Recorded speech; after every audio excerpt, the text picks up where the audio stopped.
Assalamualaikum warahmatullahi wabarakatuh. Perkenalkan, saya Alivia Maharani dari Politeknik Negeri Samarinda, jurusan Kemaritiman, program studi Ketetarlaksanaan Pelayaran Niaga dan Kepelabuhanan. Video ini diambil untuk menyelesaikan tugas mata kuliah Psikologi Industri dan Organisasi.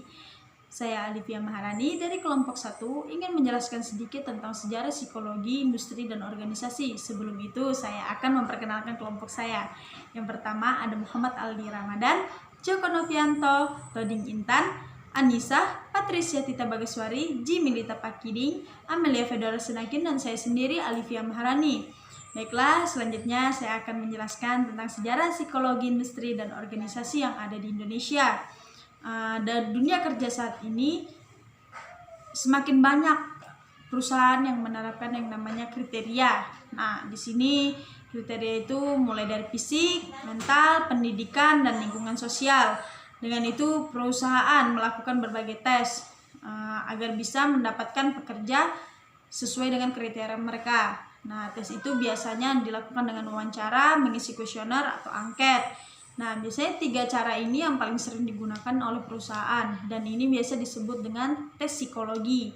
Jadi, apa sih tes psikologi itu? Jadi, tes psikologi itu adalah bidang ilmu pengetahuan dan ilmu terapan yang mempelajari perilaku, fungsi mental, dan proses mental manusia melalui prosedur ilmiah. Nah, proses mental ini baik secara normal maupun abnormal. Jadi, psikologi ini sering dilakukan oleh perusahaan-perusahaan atau industri-industri. Lalu psikologi ini juga biasanya dapat diartikan sebagai ilmu pengetahuan tentang gejala dan kegiatan jiwa. Dan psikologi secara etimologi terbagi menjadi 2 suku kata, yaitu psyche yang berarti jiwa dan logos yang berarti ilmu pengetahuan. Dari 2 kata ini dapat diartikan psikologi adalah ilmu pengetahuan tentang jiwa, atau lebih singkatnya adalah ilmu jiwa. Nah, di sini jadi psikologi adalah ilmu yang mempelajari tentang jiwa manusia dan organismenya. Lalu apa sih itu organisasi dan industrinya? Jadi psikologi, industri, dan organisasi itu adalah bagian dari psikologi yang menerapkan prinsip-prinsip ke dalam dunia kerja. Nah, jadi prinsip-prinsipnya ini prinsip-prinsip apa? Prinsip-prinsip psikologi itu yang mereka terapkan ke dunia kerja. Lalu dan perlu dicatat, industri di sini bukan berarti seperti tekstil atau kerajinan atau pabrik, itu bukan, tapi mencakup produksi dan distribusi berbagai barang dan jasa di dalam kegiatan ekonomi. Nah, jadi secara singkat, psikologi industri dan organisasi adalah sesuatu yang berhubungan dengan perilaku manusia dalam situasi kerja. Nah, lalu karena dia ini melibatkan perilaku, emosi, kognisi, motivasi kerja, serta proses mental manusia. Nah, jadi itu adalah pengertian dari psikologi industri dan organisasi. Di tahun 1950-an, psikologi sebagai ilmu baru yang dikenal dan dikembangkan di Indonesia. Ketika kemerdekaan Indonesia sudah diakui secara resmi oleh Belanda di akhir tahun 1949, dan terdapat kegiatan-kegiatan psikologi dengan menggunakan tes-tes psikologi yang dilakukan di 2 tempat. Yang pertama di Balai Psikototeknik dari Kementerian Pendidikan Pengajaran dan Kebudayaan RI yang mengadakan seleksi siswa untuk keperluan penjurusan sekolah. Kedua, di Pusat Psikologi Angkatan Darat di Bandung yang menyelenggarakan seleksi dan penjurusan bagi para anggotanya berdasarkan pengukuran psikometris. Di sini ada sejarah psikologi industri dan organisasi di Indonesia yang berbentuk tahapan-tahapan atau piramida.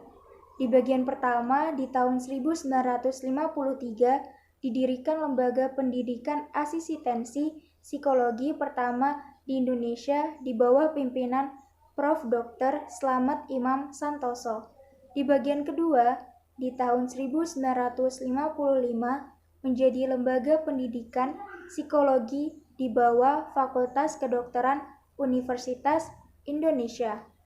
Di bagian ketiga, tahun 1958, lembaga ini menjadi jurusan psikologi Fakultas Kedokteran Universitas Indonesia dan di tahun 1960 barulah resmi berdiri sendiri menjadi Fakultas Psikologi Universitas Indonesia. Psikologi industri dan organisasi merupakan cabang dari psikologi yang ketika itu hanya menerapkan penggunaan tes dalam rangka seleksi dan perjurusan sekolah. Sejak itu berubah menjadi ilmu yang dapat dikembangkan teorinya melalui penelitian-penelitian. Psikologi industri dan organisasi di Indonesia masih merupakan ilmu terapan dengan kegiatan utamanya pada pelaksanaan pemeriksaan psikologi dengan tujuan seleksi dan penempatan, penyuluhan dan bimbingan kejuruan dan pengembangan karir. Di dalam psikologi industri biasanya mempunyai aplikasi. Yang pertama ada wawancara.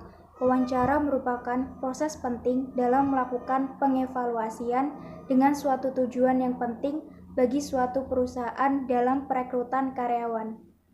Yang kedua ada tes inteligensi. Tes inteligensi adalah tes yang mengukur kemampuan atau kecerdasan untuk menyeleksi pelamar pekerjaan. Ketiga, tes kemampuan spesifik. Tes kemampuan spesifik ini biasanya dilakukan untuk melakukan tes dalam keahlian kemampuan pekerjaan.